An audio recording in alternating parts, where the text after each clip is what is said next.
고난 너머에 더 큰 고난이 기다린다 할지라도 오직 하나님만을 신뢰하십시오. 여러분의 영혼의 시력이 회복되기를 마음이 없는 분에게 시청자가 아니라 우리는 예배자가 되어야 됩니다. 샬롬, 6월의 첫 주일입니다. 이 주일에도 하나님의 은혜가 여러분 가운데 충만하고 말씀으로 세임을 얻고 소생할 수 있는 하루가 되기를 소망합니다. 주님의 말씀은 생명이고 능력입니다. 오늘 함께 나눌 말씀은 누가복음 12장 1절부터입니다. 그동안에 수천 명이나 되는 무리가 모여들어서 서로 밟힐 지경이 이르렀다. 예수께서는 먼저 자기 제자들에게 말씀하셨다.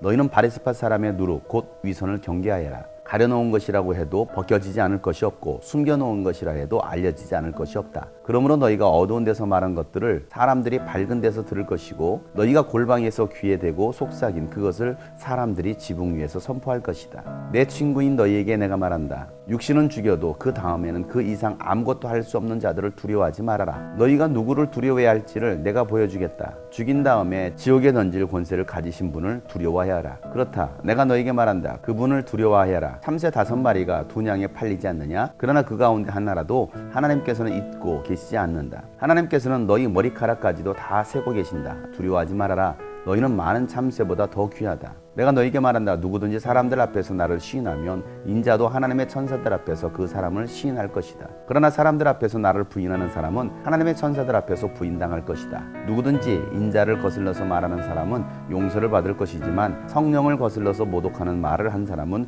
용서를 받지 못할 것이다. 너희가 회당과 통치자와 권력자 앞에 끌려갈 때에 어떻게 대답하고 무엇을 대답할까 또 무슨 말을 할까 하고 염려하지 말아라. 너희가 말해야 할 것을 바로 그 시각에 성령께서 가르쳐 주실 것이다. 아멘. 예수님께서 바리새파 사람들과 율법학자들에 대해서 책망하시고 그들에게 화가 있을 것이다 라고 말씀하셨을 때 수많은 사람들이 몰려듭니다. 얼마나 많은 사람들이 모여들었던지 서로 밟힐 지경이 되었다는 것입니다. 그때 예수님께서 다시 말씀하실 때 먼저 제자들에게 먼저 말씀하십니다. 제자들에게 너희는 바리새파 사람들의 위선을 조심하라 라고 말씀하십니다. 어제 말씀에도 바리새파 사람들의 위선을 보았습니다. 겉으로는 거룩한 척하고 율법을 지키는 것처럼 보였지만 그 속은 악독과 탐욕이 가득했습니다. 겉으로는 목사이고 장로이고 교사이고 집사이고 신앙생활을 잘하는 것 같은데 그 속은 하나님을 사랑하는 마음은 없고 거짓과 악독과 탐욕으로 가득하다라는 것입니다. 그들의 위선을 경계하라는 것입니다. 누룩을 경계하라는 것입니다. 보이는 것이 전부가 아니라는 것입니다. 목사라고 해서 다 같은 목사도 아니고 장로라고 집사라고 해서 다 믿음 생활 잘하는 것은 아니라는 것입니다.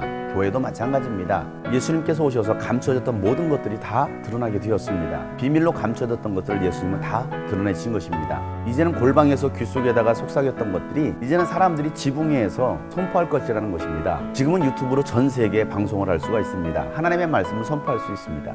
숨길 수 있는 것들이 없다라는 것입니다. 이제는 모든 것들이 다 드러나게 되어 있습니다. 그러니 바리새인들의 위선을 조심하고 진리를 따르지 않는 사람들의 행위를 조심하라는 것입니다. 계속해서 예수님께서 말씀하시기를 내 친구인 너희들에게 말한다라고 말씀하십니다. 그들을 친구라고 부르고 계십니다. 친구 사이에는 거짓이 없습니다. 속마음을 다 털어놓을 수도 있습니다. 제자들을 향하여서 예수님은 친구라고 부르십니다. 여러분은 예수님의 친구들입니다. 그 친구인 제자에게 예수님께서 말씀하시기를 육신은 죽여도 그 다음에는 아무것도 할 수 없는 자들을 두려워하지 말라는 것입니다. 세상의 권력자들, 권세자들, 공권력을 가지고 있는 사람들을 두려워하지 말라는 것입니다. 우리가 두려워할 분은 바로 인간이 죽은 다음에 하나님을 믿지 않는 사람들을 지옥에 던질 분을 두려워하라는 것입니다. 사랑하는 여러분, 세상 사람들은 권력이 있을 때는 휘두릅니다. 포악을 행하기도 하고 거짓 자백을 하게 하고 그래서 감옥에 넣기도 합니다. 억울한 형량을 살기도 합니다. 그들이 힘 있을 때는 세상을 휘두르고 삽니다. 그런데 그들 앞에 두려워하지 말라는 것입니다. 요즘은 세상의 언론이나 공권력이 기독교를 무참히 짓밟고 있습니다. 언론을 장악해서 교회가 코로나를 확산시킨 주범인 양 그렇게 거짓되게 확산 보도하고 있습니다. 그로 인하여 많은 국민들은 거짓 보도를 진실로 믿고 세뇌를 당하고 있습니다. 그래서 더 많이 기독교를 비난하고 있습니다. 물론 일부 교회들이 방역 지침을 따르지 않고 잘못한 부분들도 있습니다. 지킬 것은 지켜가면서 코로나 확산을 저지해야 되는데 그렇게 하지 않는 일부 몰직한 사람들이 있습니다. 그런데 그것은 교회뿐만이 아닙니다.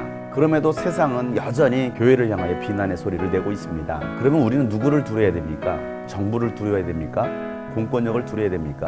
우리가 정작 두려워야 될 분은 바로 하나님이십니다. 하나님은 여러분을 결코 잊지 않으십니다. 여러분의 머리카락 하나까지도 다 세시는 분이 바로 하나님이십니다. 세상의 많은 참새보다 더 귀하기 때문입니다. 사랑하는 여러분, 여러분은 하나님에게 가장 귀한 하나님의 자녀들입니다. 그 하나님을 바라보고 그 하나님을 의지하면서 세상을 두려워하지 말길 바랍니다. 세상 사람들 앞에서 주님을 시인하면 우리 주님도 여러분을 하나님의 천사들 앞에서 시인해 주시겠다고 말씀하셨습니다. 그런데 우리가 세상의 권력과 세상 앞에 두려워서 쫄보가 되어서 예수 그리스도를 부인한다면 마지막 때 우리 주님께서도 여러분을 부인하게 될 것입니다. 믿지 않는 여러분의 부모가 여러분을 핍박합니까? 세상이 여러분을 향하여서 박해하고 있습니까? 아직도 교회를 다니고 있느냐고, 대면 예배를 하고 있느냐라고 여러분에게 비난하고 있습니까? 무엇을 두려워하십니까? 나는 예수 믿는 사람이라고 여러분 당당하게 이야기할 수 있기를 바랍니다. 오직 예수를 믿어야만이 구원받는다라고 주님을 시인할 수 있기를 바랍니다. 예수 외에는 구원이 없습니다. 예수 믿어야만이 천국 갈 수 있다라고 당당하게 선포하시길 바랍니다. 그럴 때 주님께서도 여러분을 당당하게 시인해 주십니다. 누구든지 예수님을 모욕하고 거스르면 그가 회개했을 때는 용서받을 수 있습니다. 그러나 성령을 회방한다면 그는 결코 죄 용서를 받을 수가 없습니다. 지금은 성령 시대입니다. 성령님이 여러분과 함께하고 계십니다. 여러분 안에 계신 성령님을 누군가가 모독한다면 그는 결코 용서받을 수 없습니다. 회당과 통치자와 권력자들 앞에 끌려갈 때에 어떻게 대답하고 무엇을 말할까 염려하지 말라는 것입니다. 두려워하지 말라는 것입니다. 성령님께서 할 말을 알려주시기 때문입니다. 사랑하는 여러분, 오늘도 세상은 여러분을 향하여서 손가락질을 하고 비난을 할 수 있습니다. 때로는 벌금으로 겁을 줄 수도 있습니다. 그러나 그럴 때 여러분 두려워하지 마시고 성령님께서 여러분에게 하실 말씀을 주실 것입니다. 그럴 때 여러분 담대하게 선포하시길 바랍니다. 여러분은 존귀한 하나님의 사람들입니다. 예수님의 좋은 친구입니다. 그 주님과 함께 담대하게 주님을 시인하고 선포하며 살아갈 수 있는 복된 주일 되기를 축복합니다.